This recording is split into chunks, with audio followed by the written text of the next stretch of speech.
আচ্ছা, কখনো ভেবে দেখেছেন মানুষ কেন কাঁদে? প্রশ্নটা শুনতে খুব সাধারণ, তাই না? কিন্তু এর উত্তরটা কিন্তু বেশ গভীর।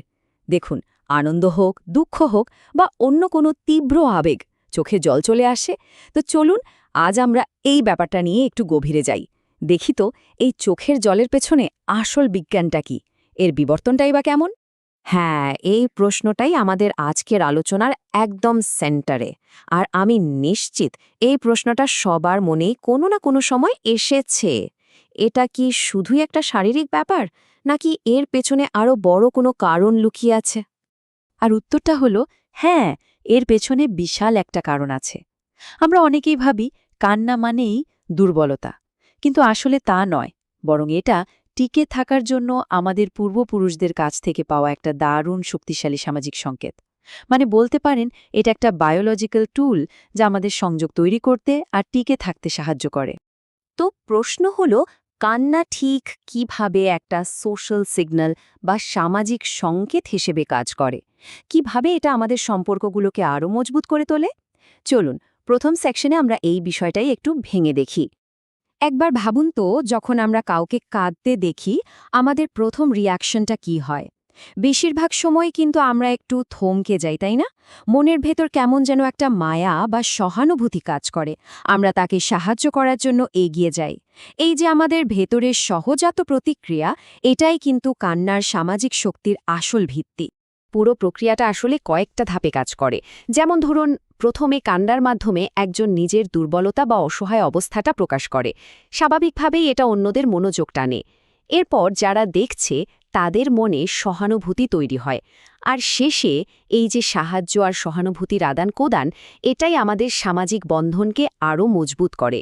এটা একটা চক্রের মতো, যা আমাদের দলবদ্ধভাবে বেঁচে থাকতে হেল্প করে। আচ্ছা, কান্না কিন্তু শুধু বাইরের দুনিয়াকে সিগন্যাল দেয় না, এটা আমাদের শরীরের ভেতরেও কিন্তু বিরাট কিছু রাসায়নিক পরিবর্তন ঘটায়। তো চলুন এবার একটু ভেতরের খবর নেওয়া যাক। দেখি কাঁদার সময় আমাদের শরীরে ঠিক কি কি হয়। যখন আমরা কোনো গভীর আবেগ থেকে কাঁদি, তখন আমাদের শরীর থেকে কিছু বিশেষ হরমোন বের হয়। আর এই হরমোনগুলো আমাদের স্ট্রেস বা মানসিক চাপ কমাতে সাহায্য করে।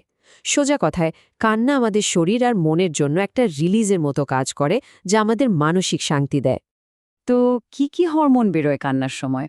দেখুন, এখানে কয়েকটা প্রধান হরমোনের নাম আছে, যেমন প্রোল্যাকটিন, অ্যাড্রেনালিন আর বিশেষ করে এন্ডোরফিন আর এনকেফেলিন। এই হরমোনগুলো আমাদের মুড কন্ট্রোল করার জন্য কিন্তু খুবই গুরুত্বপূর্ণ।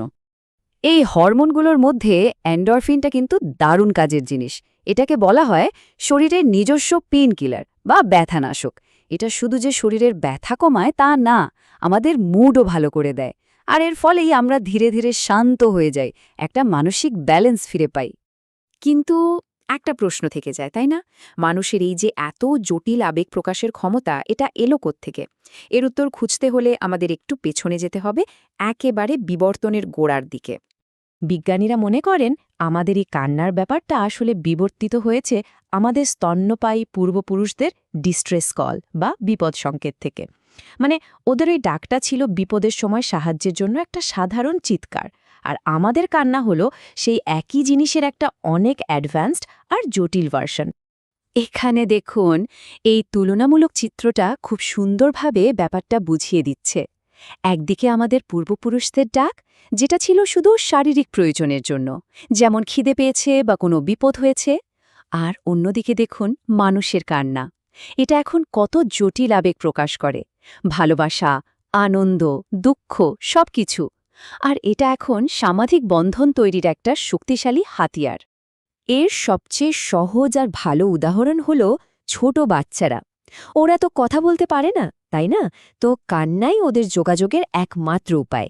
খিদে পেলে, কষ্ট হলে বা যে কোনো অস্বস্তিতে ওরা কাঁদে। আর এভাবেই ওরা বাবা মায়ের অ্যাটেনশন আর যত্ন পায়। এটাই কিন্তু কান্নার সবচেয়ে বেসিক বা আদিম রূপ।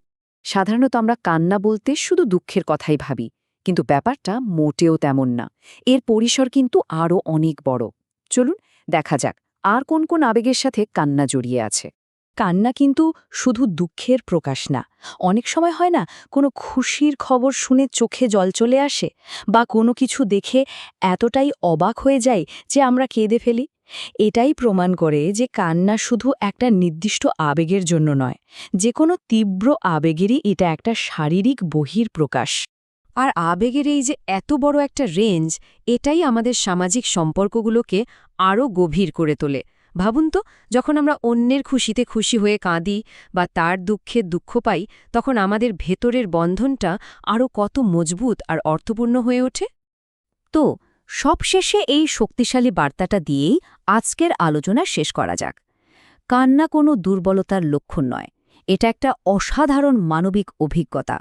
তাই যখনই কান্না পাবে, সেটা যে কারণেই হোক না কেন, সেই অনুভূতিটাকে আটকানোর দরকার নেই। কারণ কান্নার মাধ্যমে যে মানসিক শান্তি আর সংযোগ তৈরি হয়, সত্যি বলতে সেই অনুভূতিটা একেবারেই অন্যরকম।